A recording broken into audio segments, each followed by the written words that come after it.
right, what's going on? So right now, what we're going to talk about is recommended schedule. Now, before we get into this, I want you to understand one quick thing. Everybody's in a different situation. Everybody's going to have a slightly different schedule. I know as far as our teams are concerned, the different MGA teams within the agency, they run a slightly different schedule from the team next to them, and that's always encouraged. We know that everyone has something going on that might be different than me, that might be different from you, and everyone else around you. So your schedule is ultimately going to be customized to fit your lifestyle and to fit your needs and really to fit your goals.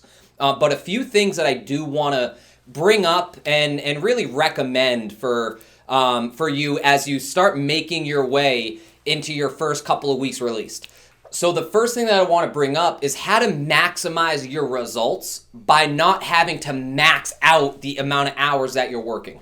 And to start with this, I just want to go pre-virtual and to take you through what a day in the life was for an agent, where a lot of times we would show up to the office, maybe grab some supplies, maybe just to show face, maybe we wanted to meet with our team or meet with our manager before we started the day.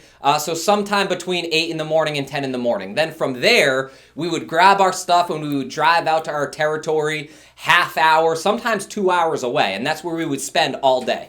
And we would have 8 appointments, 10 appointments, sometimes only 6 appointments, whatever it was. And they were an hour or so apart. But point is that we would drive to those people's homes. Some would be there, some wouldn't. So if you drove 2 hours, you got no-showed, you had to wait around an hour for your next appointment. It just wasn't too efficient, if you will. So a few recommendations that we have, and our whole philosophy with virtual is to maximize the results by really minimizing the hours that we have to put into the deal. So when we go through the recommended schedule, understand, you can make tweaks to this, whatever fit your lifestyle. It's not a one-size-fits-all. However, a few recommendations that I do have. Number one, we're getting incredible results on phone calls from 8 in the morning to 10 in the morning. So 8 to 10 a.m., that's where we're catching people before work. It's a common practice to really call our referrals from 8 in the morning to 9 in the morning. And then our lead packs from 9 until 10. But we're catching people before work. That's where they're really before they started their day. We're getting a chance to reach out to them, schedule an appointment for later on in the day. They haven't filled up their day with all sorts of plans yet. So it's a great time to catch them, to lock them in for an appointment for later on.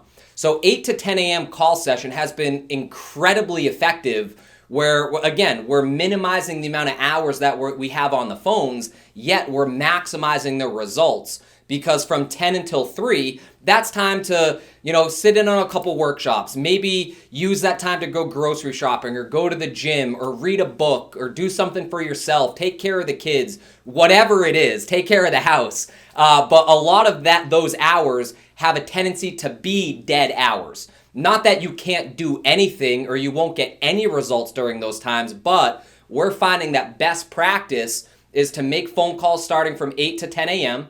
and then setting our appointments for later on in the afternoon, early evening, starting around 3, 4 o'clock, and sitting down with people during primetime field hours between 3 and 9 p.m. So that's the first tip that I have. If you really want to maximize your schedule so you have time to get good results at work but still thrive in your personal life, then that's a recommended practice I would encourage you all to participate in.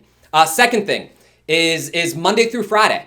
Back pre-virtual, we were in the field 6, maybe 7 days a week. Mondays and Thursdays, those were primarily calling days. Then on Monday, we would set appointments for Tuesday and Wednesday. And we'd be out in the field all day Tuesday, all day Wednesday, physically meeting people at their homes. On Thursday, we would be back into the office making phone calls for Friday and for Saturday.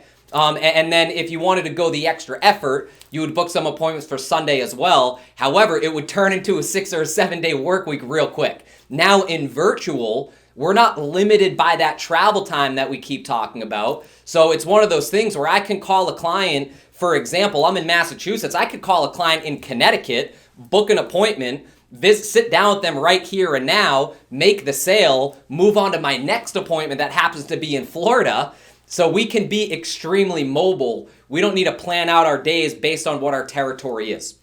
So with that being said, our ideal schedule is Monday through Friday, every day making calls and getting presentations, which therefore every day we're making sales, collecting referrals, going through the whole process. However, instead of Saturday being one of the most productive field days, the way that we look at it is that it should only be used for overtime if and when you're not at what you need to be at for the week.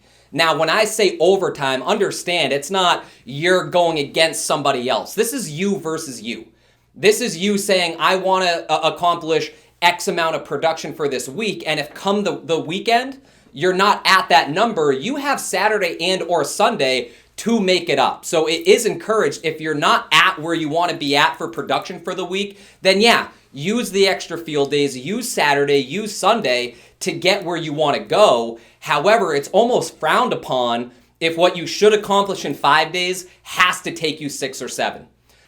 So with that being said, it's really important that you front load the week, really start getting after on Monday, having certain targets for yourself, and then backing it up Tuesday, Wednesday, Thursday, Friday. So we're only using Saturday if we absolutely need it or if we're going for our biggest week. So what I want to do, I want to give you a complete pro tip in order to make your life easy, your time easy, really to what we just talked about with the recommended schedule, how to maximize your results. If you do this one thing, you're going to have a lot of success achieving the goals that you have set for yourself. So the pro tip is this: have a written out schedule.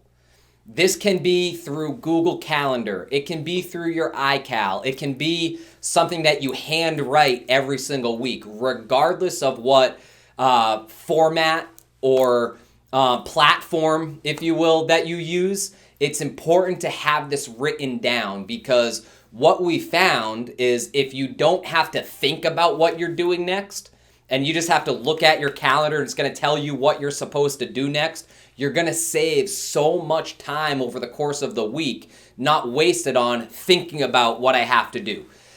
So the pro tip is this: make sure to have your schedule written out for the week. It's wise. If I'm you, what I do personally is on Sundays, I take a half hour, an hour, and I write out my schedule, everything that I'm going to do Monday, Tuesday, Wednesday, Thursday, Friday. Even for me, I write out what I'm doing Saturday and Sunday. Keep in mind, this isn't just for business. I'm putting my personal stuff in there. I put the time that I have dedicated for my wife and or for my daughter when we're doing a movie night as a family. That's all in my schedule. So it helps me stay organized with what I have to do when I need to do it, not just in the business, but helps me maximize my time outside of the business as well. It's also very wise for you guys to share this with your MGAs or your GAs or your SAs just to have them help hold you accountable to you doing what you say you're going to do. So an example would be this.